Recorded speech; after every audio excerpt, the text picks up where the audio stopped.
Hey Overthinkers, my name is Courtney and welcome to the Overthinker Guide. So in this video, we're going to be talking about cruise expenses and budgeting for those expenses. I'm going to try to pull out as many cruise costs that have come up for me in the past to help you prepare for those costs as well if you want to purchase said things. So let's just jump right into it. First, we have the cruise fare. This is the price as you're booking your cruise. This is the price that you see up front. It's going to include your port fees and taxes all together. And then this includes your food, just your regular food, basic drinks like water, basic coffee, tea, lemonade, milk. And I say water, I mean like tap water. And then like non-concentrate, like fresh squeezed juices. So, and then your entertainment, of course. So that's what that includes in your room, obviously. Then we have gratuity, which I mentioned in the last video. That is one of the items that catches most people by surprise. Some cruise lines are really, I can only think of one cruise line, includes the gratuity in the cruise fare, and that's Virgin Voyages. So they've already included their gratuity in that price that you see, which is, to me, is great. I think all cruise lines should just do that. With gratuity, it is charged by a certain rate of per person per night. So if there are two of you in a cabin and you're on a 4-night cruise, and let's just say that rate is $16, then for each person in the cabin, it's $64, which means it is $128 in total for gratuity for the stateroom. I'm going to use cabin and stateroom interchangeably, and I apologize for that. That is gratuity. Now, some people don't pay it in the bill. They might pay it in cash directly to the server or directly to the stateroom attendant, or both. Some people tip on top of the tip, so they pay their gratuity, but then they tip extra to the stateroom attendant or servers or bartender or whoever that they have. Some people will dispute their gratuity if they feel like they didn't receive excellent service. So the gratuity usually breaks out to your room attendant and then your servers. So some people might dispute it because they didn't go to the main dining room at all. They just ate in the buffet or something like that. You can dispute it. I wouldn't personally, because this is part of how they get paid. Now, my thing is, if cruise lines include it in the base fare, that ensures everyone gets paid. This is a very talked about topic in certain cruise groups, but just know that that's a separate charge, typically, not always, like Virgin. Next one that I think is another highly talked about cost is drink packages. So a lot of people will ask, like, is the drink package worth it? We can't answer that for you because it depends on how much you drink. So usually drink packages are broken out into soda only, all the drinks except for the alcohol, and then all drinks including alcohol. For me, I mostly drink water when I'm at home. So like the very first cruise that I paid for myself, I didn't get a drink package. And honestly, I didn't need a drink package. Like, I didn't find myself wanting soda a lot of the time. I just would drink water and lemonade because lemonade is included. And then I bought like 1 or 2 drinks on the cruise, which did not warrant me getting a drink package because that's all I drank. The second cruise that I paid for myself, I went ahead and got the soda package at least because I just wanted the souvenir cup. And it was paired with the Wi-Fi, which we'll get into that in the next section. But I wanted a soda cup, and I only got soda like maybe 3 times out of the 4 days. And I'm saying 3 times, just once a day or something. So it wasn't worth it for me. But if you drink soda regularly, you might want to get the soda package. If you like drinking alcohol, then you might want to get the alcohol package. I think I've mentioned this before, but a good way to determine if you should get a drink package is to use a drink package calculator. You can put in how many drinks and the types of drinks that you think you're going to drink every day on the cruise. And if that amount is at or over the drink package amount, then you should just go ahead and get the drink package. If it's under, then consider not getting it, but you can still get it just in case you want to, be unlimited. Now, cruise lines like Disney and Virgin Voyages don't have a drink package. Disney doesn't have a drink package at all. Editor Courtney here. So I actually do have a selection. Disney has a beer package and a wine package. Although they do include soda in their base fare, so they actually do have soda. Virgin Voyages also includes soda in their base fare, but they have a bar tab instead of a drink package. So the bar tab, well, you can prepay it, and basically you're spending money on that bar tab until you run out, and then once you run out, you're just paying it like regular. Whereas with the drink package, you're getting unlimited drinks, basically. I do think they have the right to cut you off at a certain point if you've had like 15 drinks in a row. And I mean alcoholic drinks, like 15 alcoholic drinks in a row. I think they will have a right to cut you off, but otherwise you have unlimited drinks. So some people do prefer the drink package because they can drink more. That's Virgin Voyages. That is their drink package. They have a bar tab, and I'll leave a link to a drink package calculator down below. So next thing that could be added on, and it's up to you. So the gratuity, I feel like, is not optional to me personally. But the drink package, Wi-Fi package, and basically these other packages I'm talking about are optional. So Wi-Fi package is where I think the one thing I think hotels have on cruises, because hotels have free Wi-Fi, whereas on a cruise you have to pay for a Wi-Fi package. So the last cruise I was on, I went ahead and got the soda and Wi-Fi package because it was a combo. And I don't regret it, because like I said, I didn't drink a lot of soda, but I definitely used that Wi-Fi.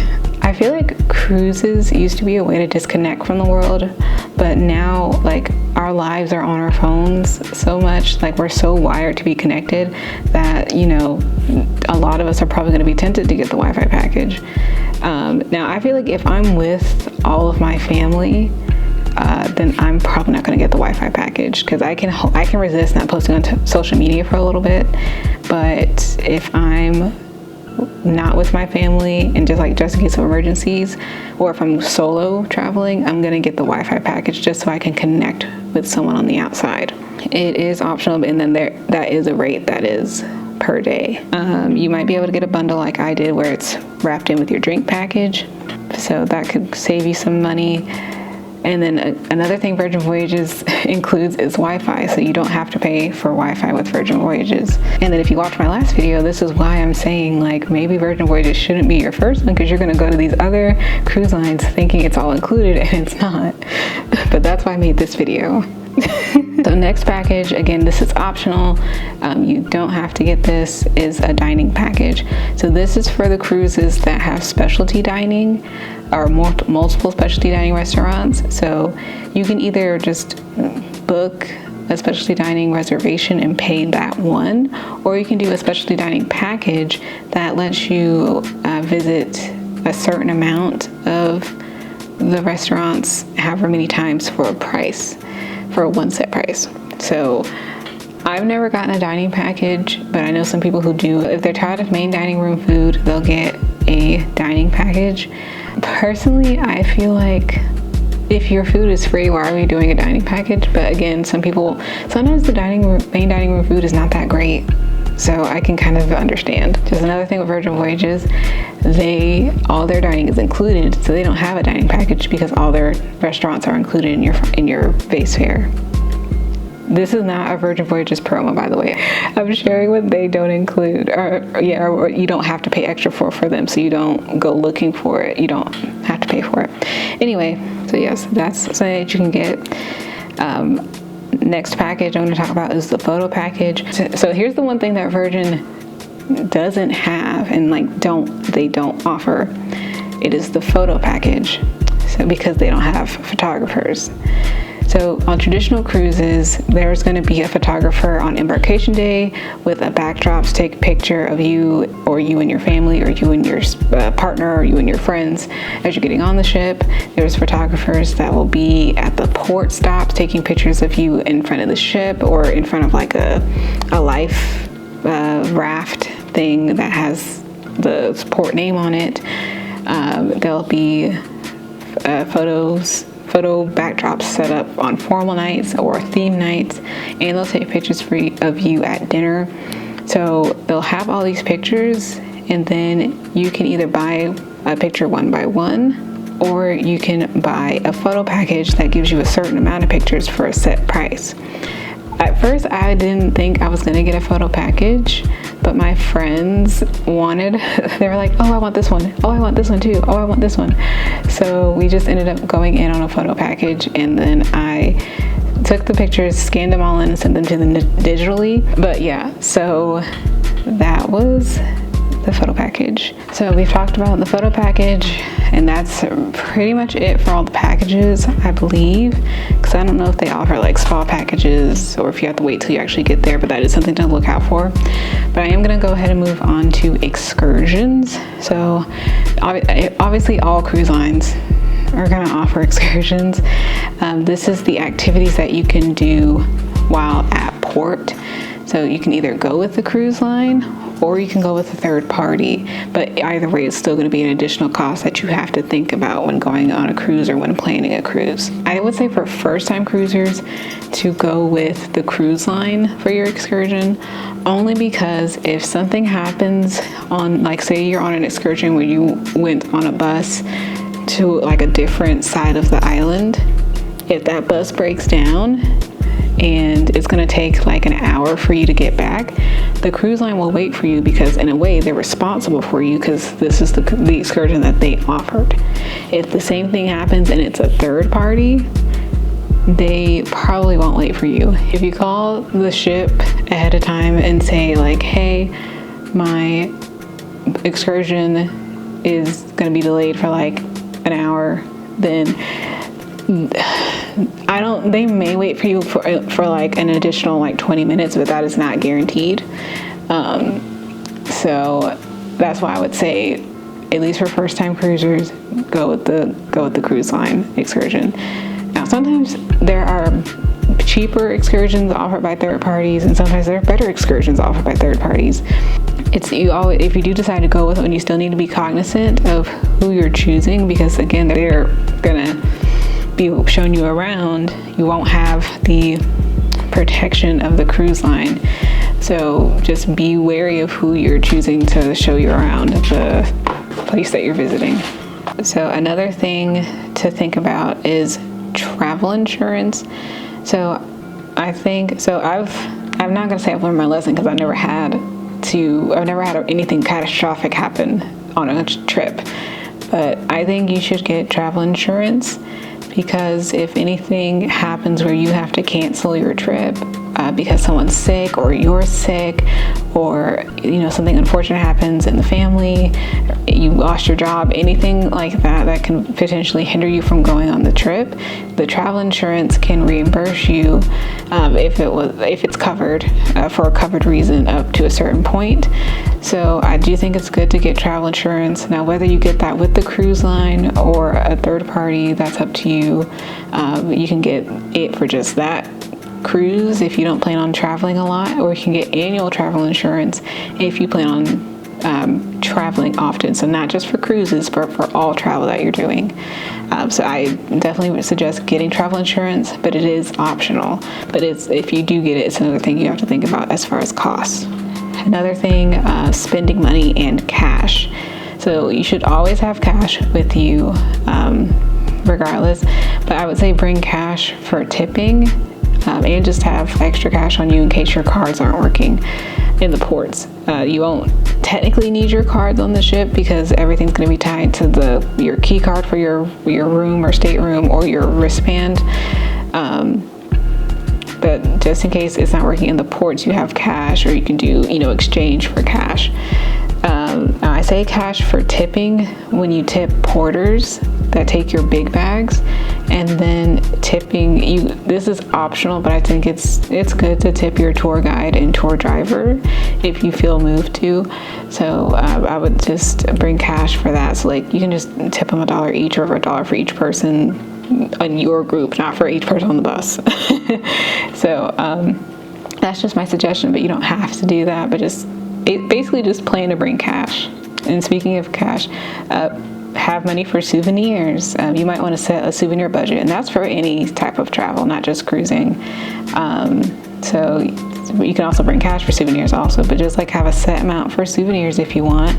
So that's import, that's on the ship if you want to buy things on the ship, because they do have shops and things on there. If you want to buy things import, like eat local food, budget for that as well, but I'm including that in cash, you know. I think this is most obvious that I have not talked about, but your flight. If you don't live near a cruise port, if you don't live near where your cruise is departing from, you gotta fly there, you gotta take a train there, you gotta take a bus there, you gotta get there. So make sure you're budgeting for that as well. I think for most people it is a flight. Some people can just rent a car and drive if they're close enough. Some people can take the train. Some people might take the bus. I don't know. However you get there, just make sure you budget the cost of that, or add that to your trip budget. If you fly in a day before, which is highly recommended, if you have to fly, especially your hotel, make sure you budget that in as well. The hotel you have to stay in before you fly in, and then as you're looking for that hotel, see if they have a shuttle to the cruise port, so that's one less thing you have to pay for as far as Ubering or taking a taxi to the cruise port, to and from the airport and what have you. Another thing to think about is the transportation once you've landed.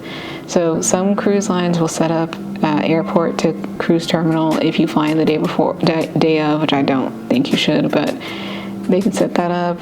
Some hotels have deals with the cruise terminal, but they should take a shuttle. You can, of course, get a shuttle from hotel to the airport, depending on how close everything is. So think about that as well. Thinking about onboard activities. So a lot of your stuff is included on the cruise, but like, I think they have escape rooms on certain cruises. You got to pay extra for that. I think you have to pay extra for the indoor skydiving on some cruises. So they have different, like, more exciting onboard activities that you have to pay extra for. So if you want to do those, make sure to budget for it. Things like the arcade, the casino. Obviously you're going to budget for the casino because you need money to do it. But yeah, budget for things like that. And then lastly, pet care and child care. So child care is if you're not taking your children with you on the cruise, and then pet care is you more than likely, unless it's a service animal, you can't take your pet with you on the cruise. So pet care, so also include that in your budget. So I know that is a lot of things to think about, but I wanted to make this video so that you know up front what to expect as far as costs when you're thinking about budgeting out your cruise trip. So I hope this was helpful. I'll also have a sheet that includes all of these expenses in there. If you like this video, please leave a like down below. If there's something I forgot, which I'm sure there was, I hope there wasn't, I went through a lot, but if there's something I forgot to point out as far as costs, please leave it down below. Everyone needs help with remembering how much money they're about to spend. If you've been on a cruise and there was an unexpected cost, share that story. Let us learn from your lessons. And then if you want to see more videos like this, please consider subscribing. The next video will finally be my Virgin Voyages cruise. It'll be for actually technically not even Virgin Voyages. It'll be Puerto Rico day 1 before I get on the ship. But this will be the next series. So this is the last video of the cruise tips series for this year, and our next series is my first Virgin Voyages cruise. So until then, I will see you next time, Overthinkers.